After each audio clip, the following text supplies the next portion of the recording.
It was big. Obviously, we feel that Will's the best catcher in baseball, in totality. And tonight he showed it with his arm. And essentially they played 24 outs. And so we look at that first inning and how the pitch count was creeping up there for Blake. But to get help by way of the caught stealings was huge, and it got Blake into rhythm.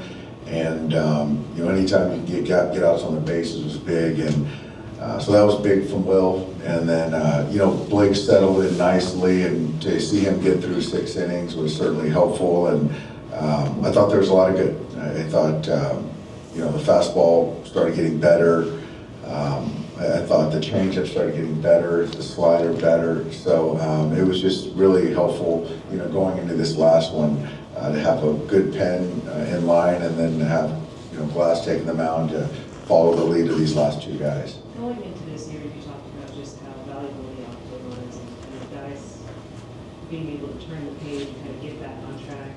Now, this could be a good series to do that. How have you seen? I guess there's one more game, but how have you seen just that play out already? Complete baseball games. Do you feel like guys are kind of now treading back to where they're used to playing at such a high level? I think so.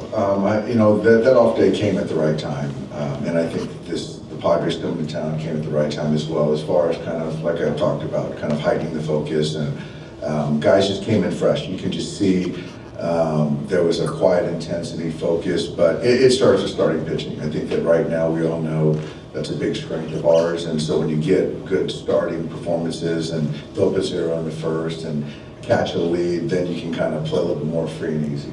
Were you surprised how aggressive Ron has been to be on the other side of some of these games where the other team is doing some of the little things wrong and being able to capitalize on that? It's certainly nice to be on the other side of things. Obviously the last month you can see from watching us play tonight, there's things that we just don't do well to not help ourselves. And the last couple nights we've caught some breaks, whether it's a play out in center field or some walks. But for us to take advantage of them has been huge. Are you surprised how aggressive they were on the bases early on? They know them, they've had them, so there must have been something that they were keying on or saw some type of competitive advantage. But fortunately, Will made some great throws and kept them at bay. But I wasn't terribly surprised. Your guys kind of adjust in that first inning when you started seeing Cease missing in the zone, and kind of what you think about being able to build that kind of inning there with the guy who was running.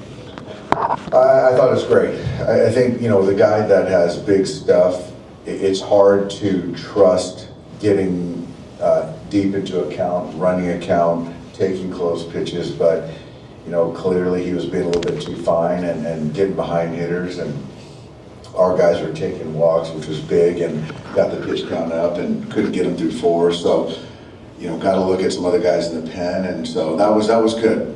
But credit to the hitting guys and the players to just kind of, weather the stuff and kind of run counts.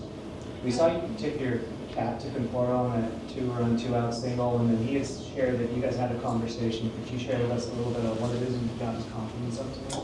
Yeah, no, I just kind of, reassured Michael, the expectation and kind of how I see he can be the better player, and just to be able to, get base hits and drive in runs and shorten his swing.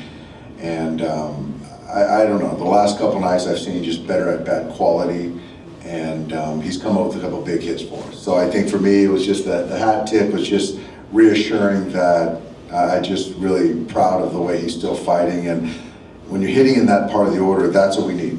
You got to have a short swing, and you got to be able to move the ball forward and drive runs in, because a lot of times, innings are going to be falling to you. And so, even that bat versus, that lefty to kind of shorten up and get a base hit the other way, we hadn't seen that in a while. And so, we need him to be a hitter and not a slugger. And, that's what, so I was really happy to see that.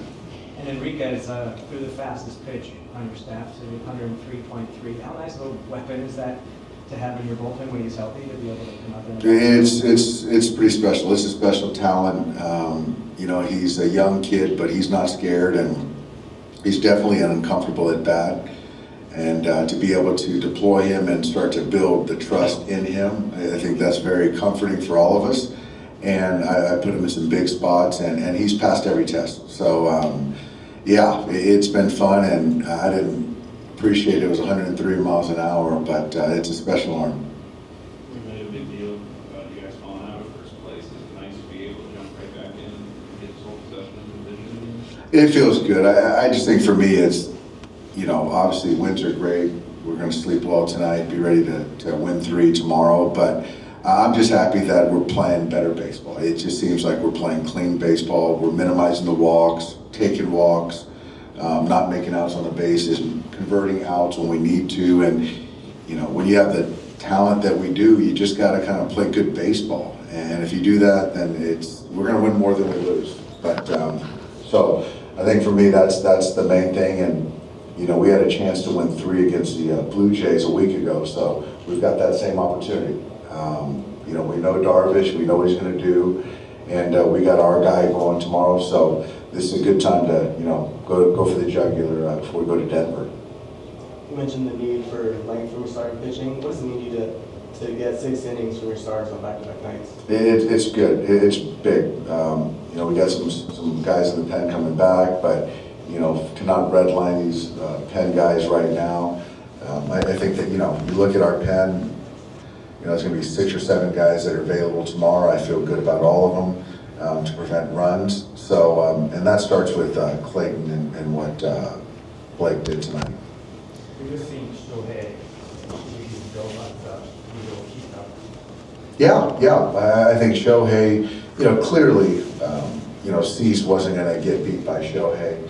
And so, to his credit, he was taking the walks, you know, passed the baton to the guys behind him, allowed us to build some innings and not get too anxious. So, yes, Shohei's doing his job. And then back-to-back games with a home run for Teoscar. Just how big of a development is that for this offense, especially with Muncy out? It's big. It's big. You know, you kind of had that sneaky suspicion that when the games start getting, the stakes start getting a little bit higher, Shohei really comes to play and loves these moments. And first time I got to see it was in New York last year against the Yankees, and obviously throughout the postseason. And so, you know, he's been in a little funk here the last, you know, call it 5 weeks. But I had a good feeling that, you know, once those other guys showed up, he was going to perform, and that's what's happening.